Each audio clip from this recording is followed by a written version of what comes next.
What's up, everyone? Well, I'm here live, and I'm going to be talking about a very important topic about cheat meals because I did a story in the morning, and with regards to that, also like I've actually uploaded like what does cheat meals do. And in this live, I'm going to be talking a little bit more on three areas you can actually be concerned about, like when you're actually having cheat meals, right? So in the past, like unless it's a competitor, like this does not apply for competitors. This applies for general public whose goal is to like lose fat and build their body and become healthy overall. So the question I get asked a lot is the fact that like does cheat meals ruin my progress? Does it ever happen? Is Because most of the time people actually think like when they are on a program, they're supposed to be on a diet and they need everything to be exceptional, they need everything to be perfect. That is not true. Like you're not going to get anything perfectly. Like even the weight scale, like it's not going to be like downwards all the time, it's going to be up and down process. Even if you do follow the diet like perfectly, still like there will be days your scale will be up, and sometimes people get frustrated towards it, and they end up like quitting it, like they think they're not gonna drop weight anymore. So this is why it's important for you to actually like check other factors rather than the scale.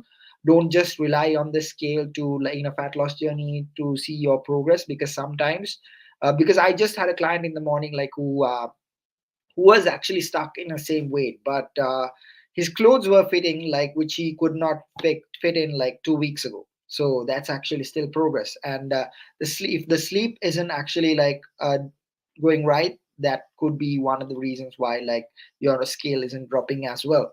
So does cheat meals actually affect progress? So I'm going to be talking about three aspects. One would be, does it actually like affect progress, and how often should you cheat, have cheat meals, and how to plan ahead like when you're having cheat meals. So number one, does it ruin your progress? Hell no, like it doesn't ruin your progress. So hope you guys are happy, but as long as you don't actually like stuff yourself with a lot of food like which you cannot have like when you're on a diet plan. So things I used to do after my competitions was the fact that like my biggest mistake was the fact that I was stuffing up a lot of donuts after the competition was over, so that wasn't actually like serving me better. So what I should have done was recovering with increased calories. So I wasn't actually tracking whatsoever, but this time it's different. So because of that I had progressed much better. So I'm gonna go on another 6 months of off season, and that's gonna help me like bring my 3.0 version next year. So I'm looking forward for it. So the building process is actually happening right now.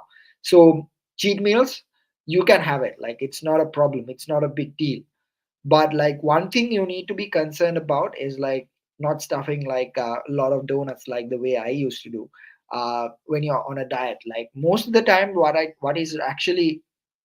what usually happens in an average client is the fact that it's the weekends which they cannot follow the diet or like a meal plan exactly the same, because we are all human, like we have a social life. That's where you are supposed to enjoy life, and you might because most of the time what happens is this, like people say like they follow a diet plan, like everything was going perfectly, but on the weekends I had to go out and I had to have a certain meal, and that's where like I think I got messed up. So if does it ruin your progress? Hell no, it doesn't. So but it doesn't shouldn't give justify the fact that like you should like keep cheating because of that. And what I do suggest like you should do is don't feel guilty about the cheat meal you had on the weekend, and make that guilt the reason for you to like repeat it again and again and again. So that's what usually happens in an average person. Like they feel guilty like having a cheat meal, and with that guilt they just keep having again and again and again, and they repeat it and they just go back to where they started. So this is where a fat loss journey actually gets ruined. So it doesn't happen like just because you actually cheat once. Like it doesn't happen that like because think about it, like you done well for like 5 to 6 days of the week, and you have done like training, you have been like active, and you've been doing everything right, and just because like one cheat meal, it doesn't mean like your progress is ruined. So stop. If that's the biggest doubt you had, I'm just breaking it. Like it doesn't happen that way. So that's number one. Number two is the fact that like how often like should you like have these cheat meals? So my ideal suggestion like would be, if you are a beginner who's actually like overweight or wanting to lose weight, ideal would be like to start having cheat meals like every fortnight, because when you do have like every fortnight, it'll give you a recovery, like a mental break, not get bored with the food you have. Like when you get to that part, what's happening is like it'll actually help you perform better with your exercises, because it'll have a better effect on you in regards to how you feel. Like the fact that like if you do have every fortnight, that'll be like a good way to start. But once you start progressing much better, let's say you lost 10, 15 kilos, like I would suggest like it's okay to have one cheat meal a week, because that way you will have a normal life. Because during the week, usually like people are busy like working. When that happens, like you can actually get your workouts in, and you can actually stick to a diet plan which works for you. And so as long as that weekends like is where people actually have like social gatherings and things like that, so this is where I would suggest like, if you are having a cheat meal, it's ideal for you to have it end of the week, maybe Saturdays or even Fridays, I wouldn't mind.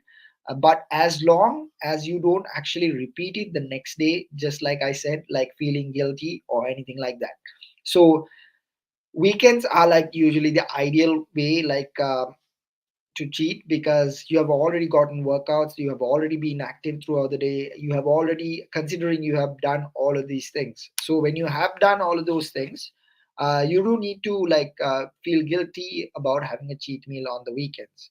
And the things you need to avoid is certain things, which would be like number three, which I'm going to be talking about. So um, how to plan ahead when you're having a cheat meal would be like few aspects I'm going to be talking about. So usually when you go to a restaurant, like the things you are unable to track like would be like high calorie sauces, or like food which are like soaked with butter, because these are the items which will actually make you believe like you're having 600 calories, but actually like it could be like a lot more than that.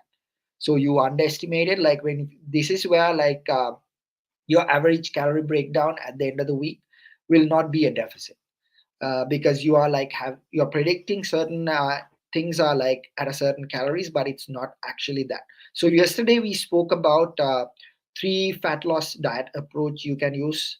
And the first one was continuous diet, where you will be on a deficit for a period of time till you actually reach your goal. And the second one was the refeed approach, where you stay on high calories like on the weekends, like for 2 days of the week. And the third one is actually the diet break approach, where you uh, stay continuous deficit for 4 weeks, and for 2 weeks you actually go on a refeed, or a diet break. So it doesn't mean like it can give you the authority to like have anything you want, because having anything you want was the reason which got you in the place you're at right now. So when you're coming from that place, you need to make sure you plan ahead, like make sure you have like within the calorie range which is given. So let's say for example your deficit is 1800, and if you calculate it to a week, that number would be a certain amount. And you can have like around 1600, 1500 to 1600 like during 5 days of the week, and the last 2 days of the week like Saturday and Sunday you can catch it up. So that way you will have like high calories and still maintain the deficit.